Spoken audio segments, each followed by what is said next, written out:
हम आते हैं कि जुडिशियल डिसीजंस और राइटिंग्स ऑफ जूरिस्ट्स, क्या ये एक वाकई में सोर्स ऑफ लॉ है या नहीं है। तो ठीक है, जुडिशियल डिसीजंस और राइटिंग्स, देखो जुडिशियल डिसीजंस ऑब्वियसली एक सब्सिडियरी सोर्स होंगे। अगर आईसीजे के पास आप मैटर लेके जा रहे हो तो आईसीजे कहीं ना कहीं अपने डिसीजंस को एक्सेप्ट करेगा, लेकिन अगर आईसीसी के डिसीजन आप वहाँ जाके साइड करोगे तो वो उतना नहीं सुनेगा। बस बस अगर क्वेश्चन ऑफ लॉ है तब थोड़ा सा कंसिडर कर सकता है, ज़्यादा उतना करेगा भी नहीं। मतलब ये एक सब्सिडियरी सोर्स है क्योंकि उनका काम वहाँ पे इंटरप्रिटेशन का है, ऑलरेडी इंटरप्टेड चीज़ों को सुनने का नहीं है, ये ऐसा कहा जाता है। बट स्टिल आप साइड कर सकते हो, लेकिन उतनी वैल्यू नहीं रखता है judicial decision at international level. तो अगर अगर हम देखिए जुडिशियल डिसीजंस की बात करें कि क्या उनकी बाइंडिंग वैल्यू है या नहीं है, तो आर्टिकल 59 जो है statute of international court of justice का, वो ये कहता है कि आईसीजे के जो डिसीजंस हैं वो कोई बाइंडिंग फोर्स नहीं रखते हैं except between the parties in particular case. सिर्फ जो पार्टीज इन्वॉल्व हैं उनके ऊपर बाइंडिंग है, आईसीजे के खुद के ऊपर वो बाइंडिंग उतना नहीं है। बस पार्टीज के ऊपर बाइंडिंग है। ऐसा नहीं कि एक बार डिसीजन देते तो दोबारा वैसे ही आना चाहिए, ऐसा कुछ भी नहीं होता इसमें। ठीक है, आर्टिकल 59 ऑफ आईसीजे स्टैट्यूट ये कहता है। लेकिन मतलब ऐसा कहा जाता है कि उसकी कोई बाइंडिंग वैल्यू नहीं, लेकिन हाँ, ऐसे डिसीजंस की पर्सुएसिव वैल्यू ज़रूर होती है। आईसीजे या अदर ट्राइब्यूनल्स की जो डिसीजंस हैं उनकी पर्सुएसिव वैल्यू है। और ये जो है, it is a practice that they do not ignore there previous decisions. मतलब ये जनरली मैंने बताया ना अभी, जैसे कि प्रैक्टिस होती है, जनरली वो लोग इग्नोर नहीं मारते अपने पुराने डिसीजंस को, लेकिन इनकी सिर्फ पर्सुएसिव वैल्यू होती है ऑन लीगल पेपर्स। ये आपको कंपेल नहीं कर सकते, आपने वहाँ पे ऐसे किया था वैसे नहीं, ये पर्सुएसिव वैल्यू होती है बस इनकी।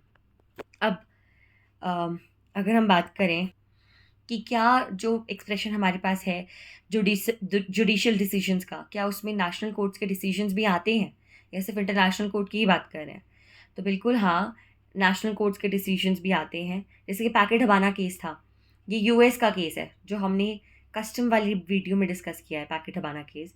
तो ये जो है ये तो यूएस का केस था, लेकिन इसकी बहुत वैल्यू है, नेशनल लेवल पे हुआ था। तो जनरली एक प्रैक्टिस है कि यूएस और यूके के जो कोर्ट्स हैं उनकी ज़्यादा पर्सुएसिव वैल्यू है, उनके केसेस की ज़्यादा वैल्यू है।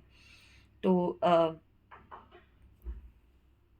तो फिर अगर कोई भी डिसीजन है जो नेशनल कोर्ट ने लिया होता है किसी भी ट्रीटी के बारे में, नेशनल कोर्ट का मान लो डिसीजन आया कि ये जो ट्रीटी है वो ये कहती है तो आपको ये फॉलो करना चाहिए, तो इससे ये पता चलेगा कि स्टेट की प्रैक्टिस क्या रही है, उस ट्रीटी को लेके स्टेट क्या प्रैक्टिस करता है कि हाँ ये फॉलो करते हैं नहीं करते हैं।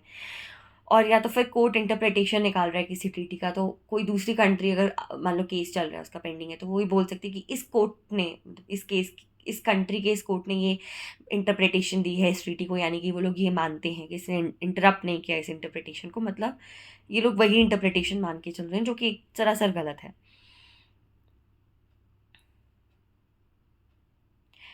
और इंटरनेशनल लॉ का, नेशनल लॉ भी एक सब्सिडियरी सोर्स ऑफ लॉ है। अब हम एग्जांपल अगर बताएं जुडिशियल डिसीजंस के, तो ये जो रेपरेशन केस था जिसमें क्या कहते हैं, जिसमें दो यूएन के उनको मार दिया गया था, यूएन के वर्कर्स को मार दिया गया था जो वो लोग पैलेस्तीन में पीस कीपिंग का काम कर रहे थे इसराइल द्वारा, और इसराइल उस वक्त मेंबर नेशन नहीं था। तो क्वेश्चन उठा था कि इनका ट्रायल कौन करेगा, मतलब इनको रिप्रेजेंट कौन करेगा, यूएन या इनकी पर्टिकुलर स्टेट कंट्रीज। तो इसमें आंसर आया था क्योंकि वो यूएन के बिहाफ पे वहाँ पे काम कर रहे थे, तो यूएन जो है वो रिस्पॉन्सिबल हो सकता है, फर्स्ट प्रायोरिटी यूएन को दी जाएगी टू रिप्रेजेंट देयर हिज और हर एम्प्लॉयज़। फिर आता है हमारे पास एंग्लो नोवेन फिशरीज केस। ये जो केस है इसमें एक मेथड नया आया था। बेसिकली क्या कहा जाता है कि जैसे इंडिया की कोस्ट लाइन है वो ऐसे ऐसे ऐसे ऐसे है, या कोई भी कोस्ट लाइन होती है, कोस्ट लाइन ऐसे ऐसे ऐसे होती है। अब यहाँ से लेकर 20 नॉटिकल माइल्स का जो एरिया होता है वो किसी का भी टेरिटोरियल वाटर होगा, तो वो भी ऐसे ऐसे ऐसे होगा। तो इसे ख़त्म करने के लिए स्ट्रेट लाइन बेस्ड मेथड आया था। जैसे अगर ये आउटर मोस्ट कोस्ट लाइन का पार्ट है तो यहाँ से एक सीधी लाइन ड्रॉ की जाएगी ऐसे, और इस लाइन से फिर 20 नॉटिकल माइल्स का डिस्टेंस लिया जाएगा, और that will be the territorial water of any country. तो ये चीज़ हमारी जो है वो जुडिशियल डिसीजन से निकल के आई थी, और उसी केस का नाम था ये नॉर्वेजियन फिशरी केस। ये हुआ था, इसमें स्टेट लाइन बेस्ड मेथड कहते हैं। फिर ये नेदरलैंड्स और यूएस वाला केस है जो हमने पहले डिस्कस किया था, जिसमें नेदरलैंड्स और यूएस का वो एक आइलैंड था जब यूएस फिलीपींस जो है यूएस की कॉलोनी होती थी, वो वाला केस जो हमने अभी डिस्कस किया था जनरल प्रिंसिपल्स में, वो अलग केस है ये।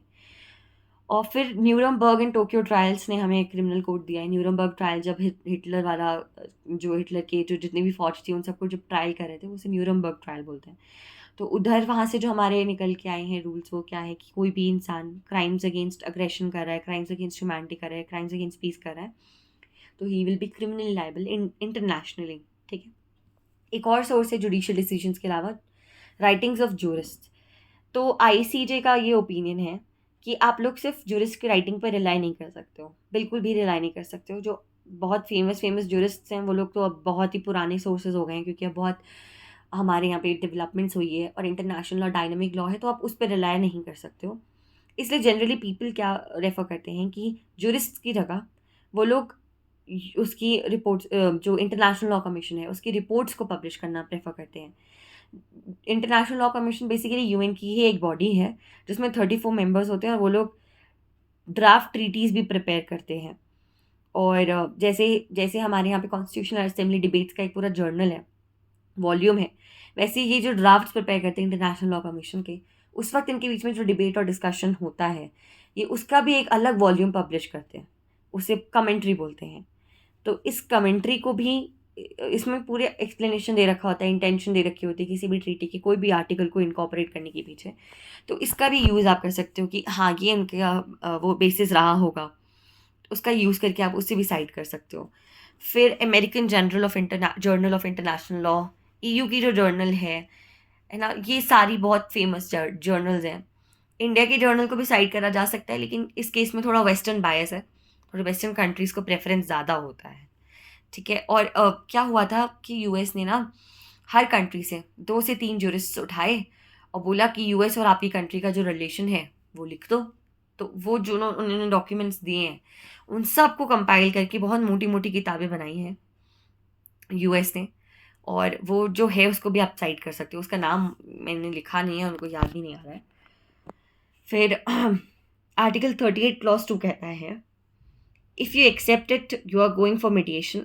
मतलब आर्टिकल 38 क्लॉज 2 मीडिएशन की बात कर रहा होता है कि आप मीडिएशन के लिए जा सकते हो, लेकिन आज तक कोई सिंगल कंट्री आईसीजे के थ्रू मीडिएशन में नहीं गया है। तो ये हुआ हमारा टॉपिक राइटिंग्स ऑफ जूरिस्ट्स, और उससे पहले हमने किया था जुडिशियल डिसीजंस।